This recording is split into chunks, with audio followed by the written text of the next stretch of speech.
नमस्कार दोस्तों, welcome back to our YouTube channel. मेरा नाम है ज्योति। जैसा कि आप जानते हैं कि मैं आपको इस यूट्यूब चैनल पर विद्या स्कूल के एंट्रेंस एग्जामिनेशन की प्रिपरेशन करा रही हूँ। तो दोस्तों, मैं लेके आई हूँ आपके लिए जीके की क्लास। तो शुरू करते हैं बिना किसी देरी के। Let's move to our slides. Let's start with the first question of GK. तो हमारा पहला प्रश्न है, तो you can see the first question. Bharat ने सर्वप्रथम किस प्रक्षेपास्त्र का परीक्षण किया था? भारत ने सर्वप्रथम किस प्रक्षेपास्त्र का परीक्षण किया था? तो मैं आपको बता दूं, भारत ने सर्वप्रथम पृथ्वी का परीक्षण किया था। किसका? पृथ्वी का। क्लियर है? Let's move to our next question. बढ़ते हैं हमारे अगले प्रश्न की तरफ। भारत ने आखिरी बार हॉकी में स्वर्ण पदक कब और कहां जीता?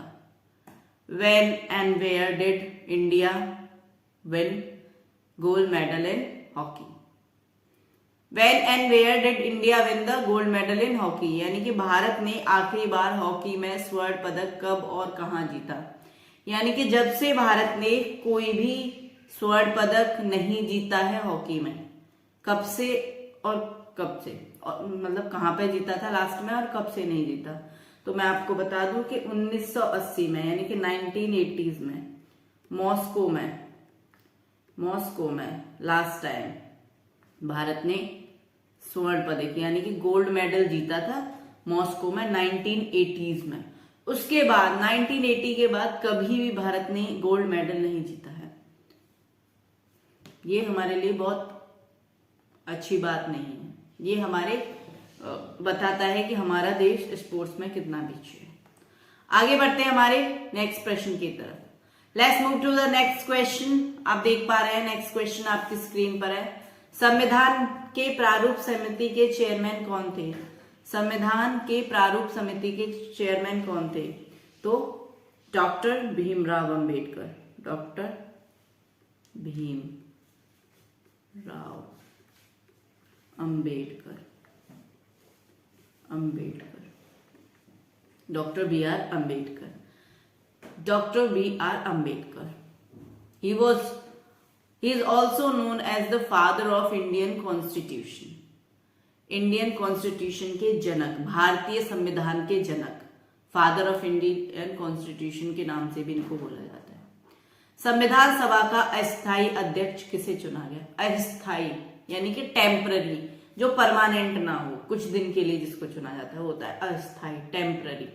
तो मैं बता दूं सच्चिदानंद सिन्हा को। किसको? सच्चिदानंद Sinha ji.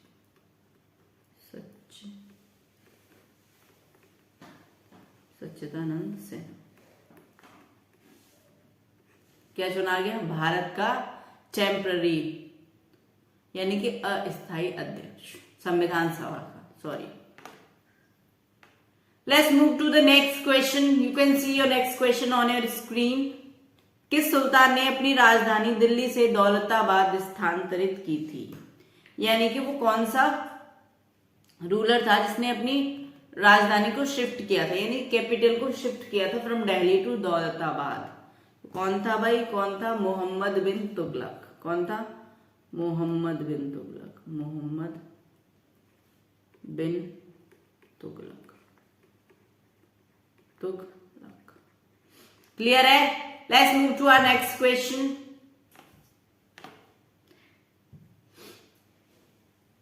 Next question is on your screen. किस स्थान पर तेल रिफाइनरी कारखाना है? किस स्थान पर तेल रिफाइनरी कारखाना है? तो मैं बता दूं भारत में बरौनी। बरौनी में क्या है? तेल रिफाइनरी कारखाना, ऑयल रिफाइनरी मिल। ठीक है। Let's move to our next question.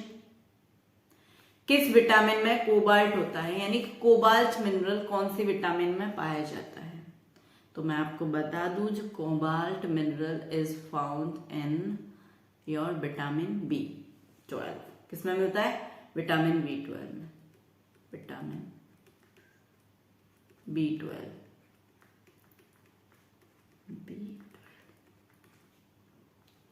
Clear है?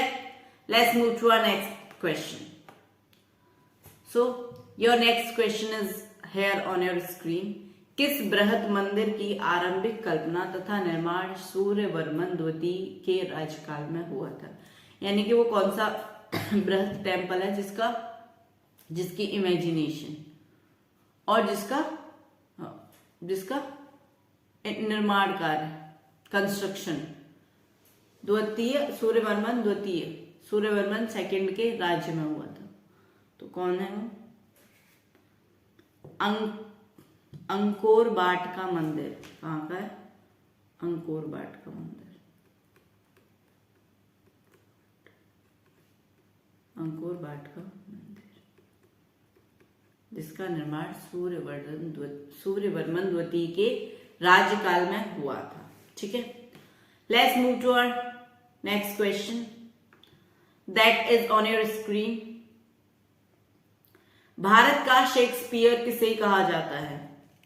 Who is known as the Shakespeare of India? Bharat का शेक्सपियर किसे कहा जाता है? तो भारत का शेक्सपियर किसे कहा जाता है? तो भारत का शेक्सपियर कहा जाता है महाकवि कालिदास को। किसको कहा जाता है? महाकवि Kalidas.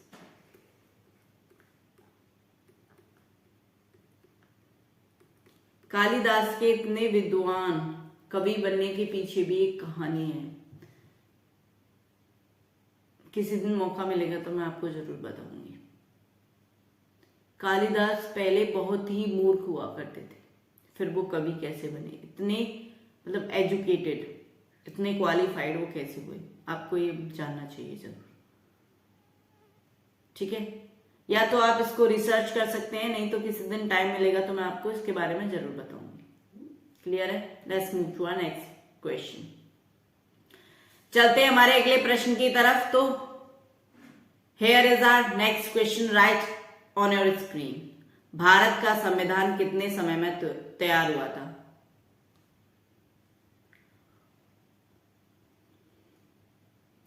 How much time was taken to write Indian constitution? कितना टाइम लगा था लिखने में? कितने टाइम में बन पाया था वो? तो भारत का संविधान यानी कि इंडियन कॉन्स्टिट्यूशन 2 वर्ष 11 माह 18 दिन में बना था। कितने में बना था? 2 वर्ष 11 माह 18 दिन। 2 years 11 month and 18 days। 2 year 11 month and 18 days। Clear है? क्लियर है यहां तक? Let's move to our next question. So our next question is right in front of you on your screen। Mahabalipuram के रथ मंदिर किसने बनवाए थे? महाबलीपुरम के रथ मंदिर किसने बनवाए थे? तो बताइएगा कि महाबलीपुरम के रथ मंदिर किसने बनवाए थे। तो मैं आपको बता दूं कि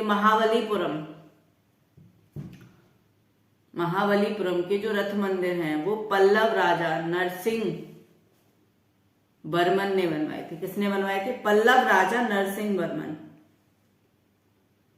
पल्लव राजा नरसिंह वर्मन ने बनवाए थे। नरसिंह वर्मन। इनका निर्माण पल्लव राजा नरसिंह वर्मन के द्वारा किया गया था। क्लियर है? Let's move to our next question. Very interesting question. I think everybody should know the answer. मुझे लगता है इसका आंसर सबको पता होगा और होना भी चाहिए। महाभारत के रचयिता कौन है? महाभारत के रचयिता कौन है? Who is the author of Mahabharata? Mahabharata के रचयिता कौन है? महाभारत किसने लिखी है? तो मैं बता दूं, महाभारत लिखी है आपके महर्षि, महान ऋषि। महर्षि का मतलब होता है महान ऋषि। महर्षि वेद व्यास। वेद व्यास। हमारे जो ऋषि होते थे वो वेल लर्न्ड होते थे, यानी कि बहुत ज्ञानी होते थे, विद्वान होते थे। They were educated, they were highly qualified. उसके साथ साथ वो अध्यात्म से भी जुड़े होते थे। ऐसा नहीं है कि उनको साइंस नहीं आता था। दे वर ऑलराउंडर। अब आप बोलोगे मैम ऑलराउंडर क्या कहना चाहती हूँ? They were qualified, they were practical, as well as they were having the knowledge of our culture, we can say जिसको हम mythology बोलते हैं ना, उसकी knowledge थी उनको. Actually that's not the mythology, that's satyology I believe in. Let's move to our next question. विश्व की सबसे बड़ी मस्जिद कौन सी है?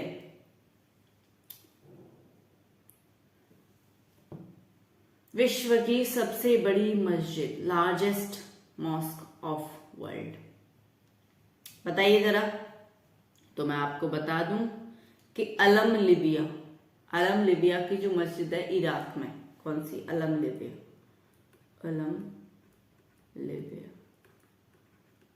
कहां पर है? इराक में. ये वर्ल्ड की लार्जेस्ट मस्जिद है. कहां पर है जी? इराक में. अब आप बोलोगे मक्का मदीना नहीं है. ये जो होता है मक्का मदीना, वो होलीएस्ट प्लेस है. होली प्लेस है किसका? इस्लाम धर्म का होली प्लेस है. लेकिन सबसे बड़ी लार्जेस्ट मॉस्क कहां पर है? वो है आपका अलम लिबिया, इराक में. ठीक है. Let's move to our next question. विश्व कृषि एवं खाद्य संगठन की स्थापना कब हुई थी? विश्व कृषि एवं खाद्य संगठन की स्थापना कब हुई थी? तो मैं बता देती हूँ आपको कि इट वॉज इन ईयर 1945, वर्ष 1945 में. वर्ष 1945 में. Let's move to our next question. Stainless steel किसकी मिश्र धातु होती है? स्टेनलेस स्टील किसकी मिश्र धातु होती है, यानी कि वो किसका अलॉय होता है? अलॉय जानते हैं, दो मेटल्स को मिला के जो बनाया जाता है, तो वो किसकी मिश्र धातु होती है, यानी किसका अलॉय होता है? तो मैं आपको बता दूं, आयरन, क्रोमियम और निकेल. आयरन हिंदी में क्या बोलते हैं हम? लोहा. क्रोमियम और निकेल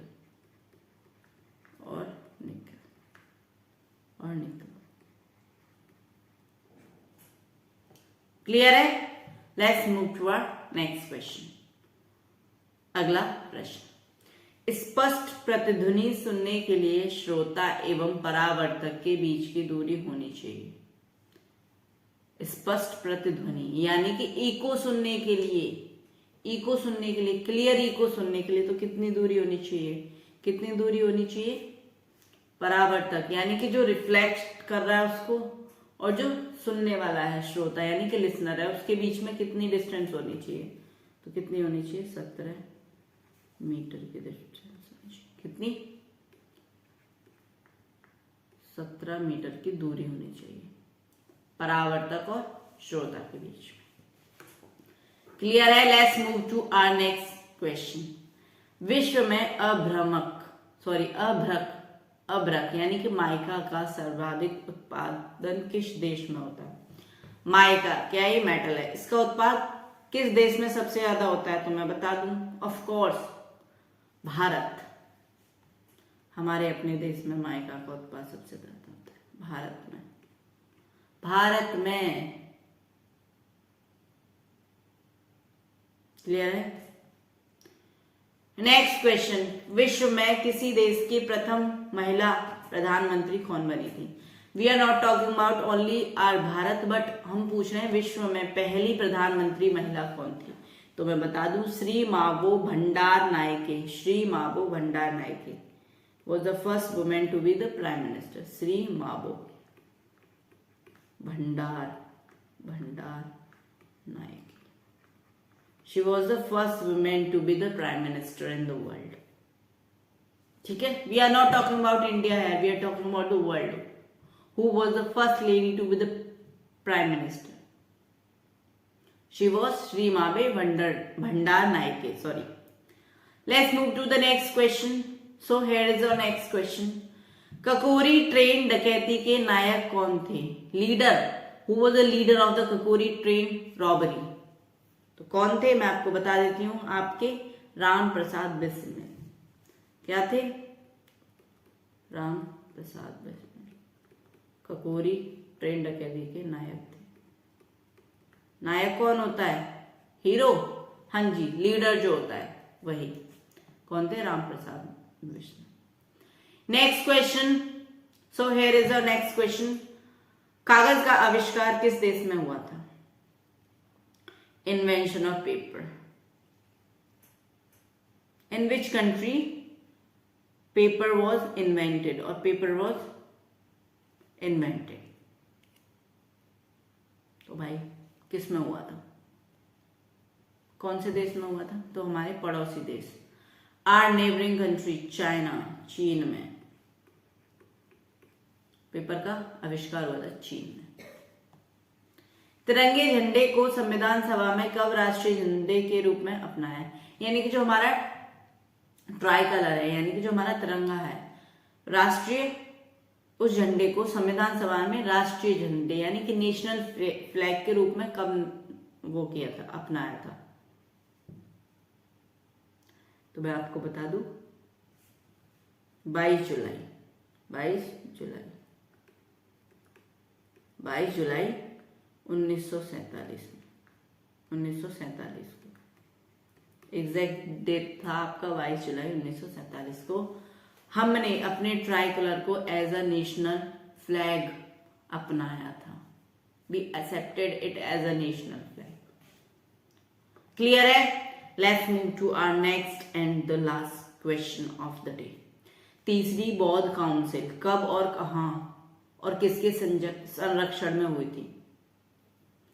थर्ड बौद्ध council, where, when and under which king, किसके संरक्षण में हुई थी? तो मैं आपको बता दूं कि तीसरी बौद्ध काउंसिल 250 बीसी कब हुई थी? 250 बीसी में। कहां पर हुई थी? पाटलिपुत्र में। आप बोलोगे ma'am Pataliputra, today which place was known as the Pataliputra? मैंने कहा आज का जो पटना है ना, उसको पहले पाटलिपुत्र बोला जाता था। अंडर विच रूलर, किसके संरक्षण में हुई थी? तो अशोक के शासनकाल में, सम्राट अशोक के शासनकाल में, अशोक के शासनकाल में। क्लियर है? ओके। तो दोस्तों ये थी हमारी आज की क्लास। तो मिलते हैं हम अगली क्लास में। तब तक के लिए हमारी वीडियोस को लाइक कीजिए, शेयर कीजिए, जिससे कि ज्यादा से ज्यादा बच्चे हमारी क्लासेस का फायदा उठा सके। और हमारे चैनल को सब्सक्राइब कर लीजिए, बेल आइकन प्रेस कर दीजिए, जिससे कि मेरी जब भी क्लास आए सबसे पहले आपको नोटिफिकेशन मिल जाए और आप अपनी तैयारी मजबूत कर सकें। तो मिलते हैं अगली क्लास में। तब तक के लिए जय हिंद, जय भारत।